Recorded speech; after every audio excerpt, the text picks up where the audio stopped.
महर्षि। वह थी एक लड़की, एक औरत, एक स्त्री, प्रकृति, शक्ति। क्या ये सारे सब समानार्थी हैं? मुझे ठीक से पता नहीं। मैं तो अल्पज्ञानी हूँ। किसी हिंदी भाषा के विद्वान से पूछना होगा। शायद कम उम्र हो तो लड़की, अन्यथा औरत या स्त्री। परंतु कौन लड़की स्त्री या औरत बनना चाहती है? उनका वश चले तो पृथ्वी का सूर्य का चक्कर लगाने से ही रोक दे। इसलिए सर्वोत्तम यही होगा। वह थी एक लड़की। नाम था मुक्तकेशी, कुसुमकली, वीनू या कलावती। ठीक से नाम भी याद नहीं आ रहा। नाम में क्या रखा है? नहीं, नाम याद करना ही होगा। हर कोई अच्छा नाम चाहता है, कोई बदनाम नहीं होना चाहता। दिमाग पर जोर डालता हूँ। शायद तृष्णा। नहीं, ईशा। अब पक्का यकीन से कह सकता हूँ, यही था, तृषा। तृषा को किताबें पढ़ने का काफ़ी शौक था। कहते हैं ना, किताबी कीड़ा। अंग्रेजी भाषा में जिसे कहते हैं बिब्लियोफाइल। वही थी वो, जो किताब पकड़ती उसे 3 से 4 दिन में ख़त्म कर डालती। चाहे वो किताब गीत गोविंद हो या कि वर्दी वाला गुंडा। हर महीने 5 से 6 किताबें खरीदी लेती। पुस्तकों की दुकान में घंटों गुजारती। ऐसे ही एक दिन पुस्तक की दुकान में नई तरह की पुस्तक तलाश रही थी। उसकी नज़र पड़ी the collected works of Raman महर्षि पर। एक ही नज़र में भाग गई और झट से खरीद ली।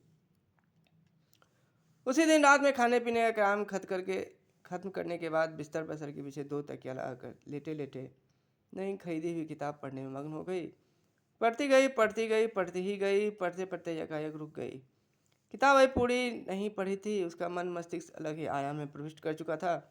कभी उसे लगता है कि किताब उसके खुले पन्नों पर किसी पुरुष के चेहरे की आकृति बन रही है, तो कभी उसे लगता है कि किताब ही उससे बातें कर रही है।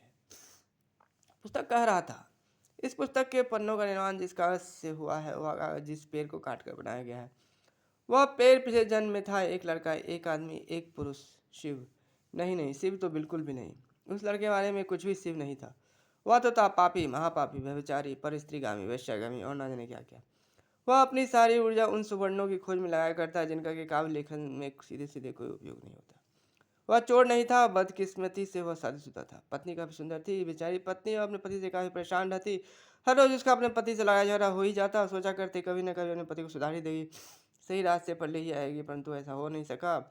होने को कुछ और ही मंजूर था। उसे कहाँ पता था कुत्ते की पूंछ कभी सीधी नहीं होती। एक रात पति काफी देर से घर आया। पत्नी जागी जागी इंतजार कर रही थी। पत्नी का क्रोधित लाल चेहरा तमतमाया हुआ था। बहस छिड़ गई। बात बढ़ती ही गई। पतिदेव अपनी गलती मानने को तैयार ही नहीं थे। अपनी हर कमजोरी को तर्क और कुतर्क की मदद से सही ठहराने की कोशिश करते। पत्नी से रहा न गया। खींच कर गाल पर एक तमाचा डाला। एक पुरुष ऐसा अपमान कैसे सहन करता भला? उसने हॉकी स्टिक उठाकर अपनी पत्नी के सर पर ताबड़तोड़ गई प्रहार कर डाले। बेचारी वहीं ढेर हो गई।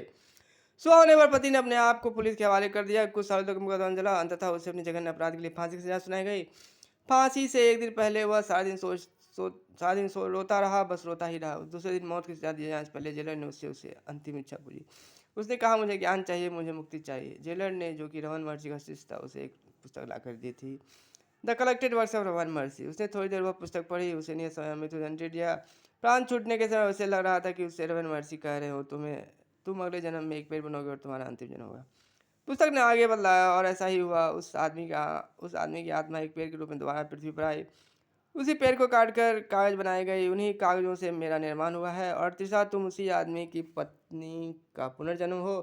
तुम जैसे ही मेरा अंतिम शब्द पढ़ लोगी, उस पापी हत्यारे यानी कि मुझे मोक्ष की प्राप्ति हो जाएगी। तृषा ने एकाएक पुस्तक बंद कर दी। उसने पुस्तक पूरी नहीं पढ़ी थी। उस दिन के बाद तृषा से ना ही कोई पुस्तक खरीदी। उस दिन के बाद से तृषा ने ना ही कोई पुस्तक खरीदी और ना ही कोई पुस्तक पढ़ी। क्या सच था, क्या भ्रम, ये कहना जरा कठिन है। हो सकता है तृष्णा किसी मानसिक रोग का शिकार हो गई हो।